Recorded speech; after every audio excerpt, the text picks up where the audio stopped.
बिस्मिल्लाहिर्रहमानिर्रहीम। अस्सलाम वालेकुम। जी तो स्टूडेंट्स, आज का हमारा टॉपिक है केमिकल नेचर ऑफ डीएनए। बेटा, ये डीएनए सबसे पहले डिस्कवर किया था फ्रेडरिक मिशर ने। ये एक जर्मन केमिस्ट था। उसने 1869 में डीएनए को डिस्कवर किया था। अच्छा बच्चों, उससे 4 साल पहले ना मेंडल ने अपना वर्क भी पेश किया था। ये फ्रेडरिक मिशर ने किया क्या था? इसने फिश, स्पर्म और ह्यूमन सेल, इनके न्यूक्लियस के अंदर से वाइट सब्सटेंस एक्सट्रैक्ट किया था। लिखा हुआ है ना, एक्सट्रैक्ट वाइट सब्सटेंस। फिर उसे फ्रेडरिक ने उसे न्यूक्लियन का नाम दिया। अच्छा बच्चों, इसी न्यूक्लियन को, चूँकि ये एसिडिक इन नेचर था और ये कम्स फ्रॉम न्यूक्लियाई, न्यूक्लियस से आया था, इसी वजह से इस न्यूक्लियन को बाद में न्यूक्लिक एसिड भी कहा गया। ठीक है बच्चों। अच्छा, इसके बाद फिर 1920 तक डीएनए पे कोई काम नहीं हुआ। 1920 में PA11 आया। उसने डीएनए का बेसिक स्ट्रक्चर डिस्कवर किया। Discover basic structure of DNA. अच्छा, फिर इसके साथ साथ 11 ने डीएनए के कंपोनेंट्स के बारे में बताया कि एक डीएनए जो है वो 3 बुनियादी चीज़ों के मिलने से बना हुआ है। 5 carbon sugar, phosphate group, nitrogenous base. ये जो नाइट्रोजिनस बेसिस हैं डीएनए के केस में ये 4 होंगी: adenine, thymine, guanine and cytosine. जबकि यूरासिल के केस में एक और नाइट्रोजिनस बेस जिसे यूरासिल कहते हैं, ये भी आ जाएगी। डीएनए के केस में क्या है? Adenine, thymine, guanine and cytosine. और आरएनए में यूरासिल भी आ जाएगी। अच्छा बच्चों, मैंने एक ना डायग्राम ड्रा की है, ये आप देख भी लें और इसको समझ भी लें।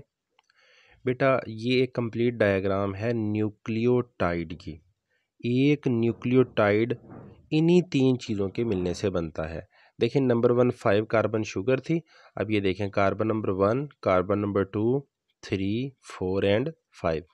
ये 5 कार्बन वाली शुगर पूरी हो गई है। फिर इसके बाद देखें, ये फॉस्फेट ग्रुप आपको नज़र आ रहा है। ये कार्बन नंबर 5 के साथ फॉस्फेट ग्रुप जुड़ेगा, आपने याद रखना है। इसी तरह ये जो नाइट्रोजिनस बेस है, ये कार्बन नंबर 1 के साथ जुड़ेगी। और ये जो free hydroxyl group OH group है, ये कार्बन नंबर 3 के साथ जुड़ेगा। ये कंप्लीट डायग्राम है किसकी? न्यूक्लियोटाइड की। पेपर में ये भी पूछा जा सकता है, draw the structure of nucleotide. तो आपने ये इसको ऐसे ड्रा कर देना है। अच्छा, यही न्यूक्लियोटाइड्स आपस में कंसिस्टेंटली जुड़ते हैं और जुड़कर डीएनए और आरएनए बनाते हैं। लास्ट लाइन में यही लिखा है, DNA and RNA are made of repeating nucleotide units.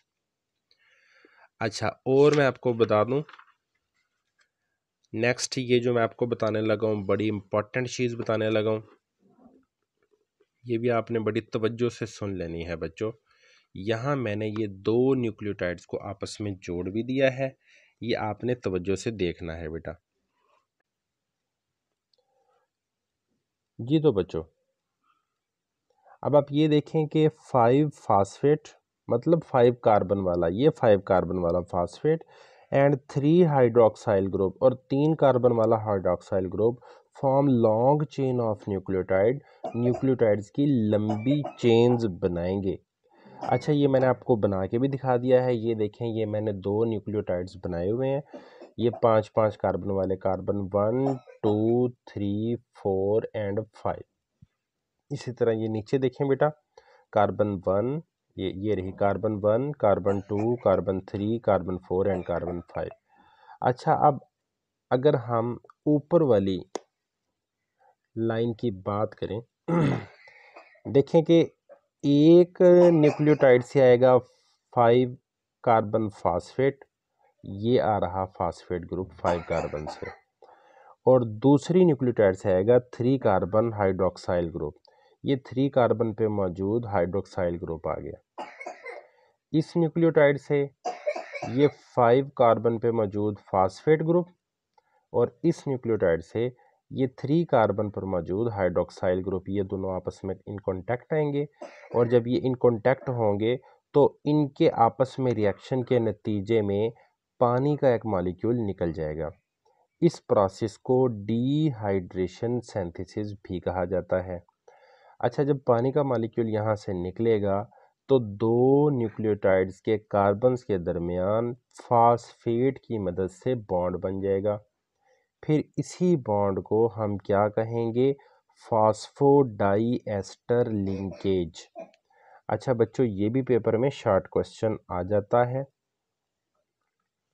कि डिफाइन फास्फोडाइएस्टर लिंकेज। तो आपने बताना है दो न्यूक्लियोटाइड्स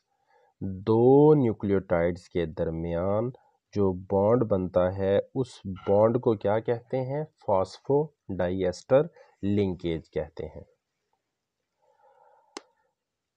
अच्छा बच्चों, आप एक और लाइन ये ऊपर से ज़रा समझ लें, लिखा हुआ है ना, still 5 carbon end 3 carbon end are free. अब ये देखें बेटा, ये ऊपर से ये 5 कार्बन फ्री है, नेक्स्ट किसी भी न्यूक्लियोटाइड के साथ ये जुड़ सकता है। इसी तरह नीचे से ये 3 कार्बन फ्री है, ये किसी भी अदर न्यूक्लियोटाइड के साथ ये जुड़ सकता है। अच्छा, ये जो बेसिकली पूरे डीएनए के और आरएनए के स्ट्रैंड्स बनते हैं ना, ये 5 एंड 3 प्राइम के आपस में जुड़ने की मदद से ही बनते हैं। Linear strands of DNA and RNA always have free 5 prime and 3 prime and. अच्छा, इसके बाद हम आपको बताते हैं इरविन चिरगाफ के बारे में। बेटा, इरविन चिरगाफ ये भी एक साइंटिस्ट था। इसने ना एक बड़ी अहम बात बताई थी, और वो क्या बताई? अमाउंट ऑफ एडेनिन हमेशा इक्वल होगी अमाउंट ऑफ थाइमिन के, और इसी तरह अमाउंट ऑफ गुआनिन बिल्कुल इक्वल होगी, बराबर होगी अमाउंट ऑफ साइटोसिन के। अच्छा, इसके बाद हम आपको रोज़ालैंड फ्रैंकलिन के फाइंडिंग्स के बारे में बताते हैं। रोज़ालैंड फ्रैंकलिन एक ब्रिटिश केमिस्ट था। उसने ना एक एक्सपेरिमेंट किया था, उस एक्सपेरिमेंट का नाम था X ray diffraction analysis of DNA. अच्छा, उस एक्सपेरिमेंट में इस रोज़ालैंड फ्रैंकलिन ने किया क्या था?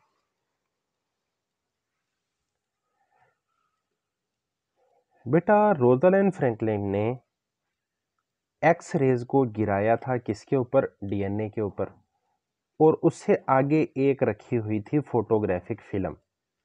जब एक्स रेज आके गिरी डीएनए पर, तो डीएनए का ना 3 डायमेंशनल स्ट्रक्चर बन गया था इस फोटोग्राफिक फिल्म पर। ठीक है। अच्छा जी, रोज़ालैंड फ्रैंकलिन ने ये एक्सपेरिमेंट परफॉर्म किया था in the laboratory of Morris Wilkins. Morris Wilkins कौन था? ये एक ब्रिटिश बायोकेमिस्ट था, और ये वही बंदा था जिसने डीएनए फाइबर्स तैयार की थी। अच्छा बच्चों, ये जो एक्सरे डिफ्रैक्शन टेक्निक थी, एक्सपेरिमेंट था, इसने हमें ये सजेस्ट किया कि डीएनए जो है ना 3 बड़े स्पेशल कैरेक्टर्स रखता है। X ray diffraction suggests that DNA has helix structure, helical structure होगा, और डीएनए का डायमीटर कितना होगा? 2 नैनोमीटर, और इसका कंप्लीट जो टर्न है वो कितना होगा? 3.4 नैनोमीटर। बच्चों, ये भी पेपर के लिए बहुत इंपॉर्टेंट एमसीक्यूज है, और ये भी पेपर के लिए बहुत इंपॉर्टेंट एमसीक्यूज है। होपफुली आपको ये पूरा टॉपिक समझ आ गया है। मिलते हैं नेक्स्ट वीडियो में। अल्लाह हाफिज़।